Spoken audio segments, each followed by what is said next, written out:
The Fed seems to be pulling the reins on gold's 2016 rally as markets expect rate hikes as early as this summer. But could the Fed also be gold's salvation? What is the central bank's endgame? Joining us now to discuss is Keith Fitz-Gerald. He's the chief market strategist for Total Wealth Research. Keith, good to have you back on the show. Thanks for having me back, Danielle. It's good to be here. So, Keith, as we know, the Fed spoke, hinting at a June or July rate hike.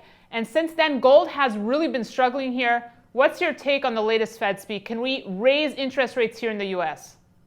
Well, you know, that's kind of an interesting question for two reasons. Number one, the Fed has been talking about doing this for a long time. We've been there, we've done that, we've got the t-shirt. Every time they've gotten up to the edge, they've chickened out.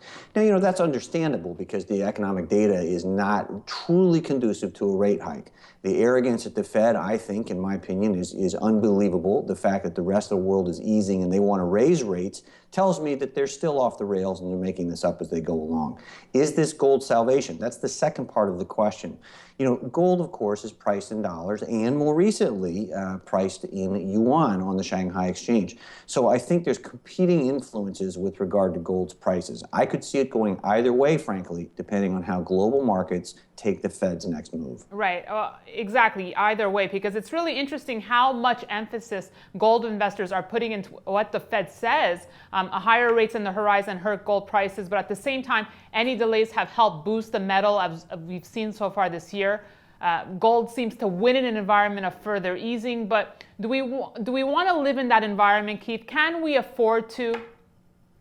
You know, again, I think, Daniela, that's a very good question. Can we afford to? I think you got to define we and you got to define afford. If you're talking about our governments and you're talking about the political powers that be, no, we clearly cannot afford this. You know, you rob Peter to pay Paul.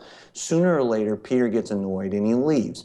And there is nobody left to take the money. You know what the old saying about socialism is, it's great until you run out of other people's money. Now, as an individual investor, that sounds very, very scary, but that's not, it doesn't have to be that way. I think individual investors right now can stick with gold. They can stick with quality companies doing business in gold. They can stick with all kinds of alternatives that get them into an asset-backed economy so that no matter what happens with the Fed's next move, no matter what Wall Street tries to hijack next, no matter what lack of adult supervision Washington wants to demonstrate, there's still both survivability and the potential for profits. Keith, last time we spoke, you said there was potential for further easing and possibly QE4.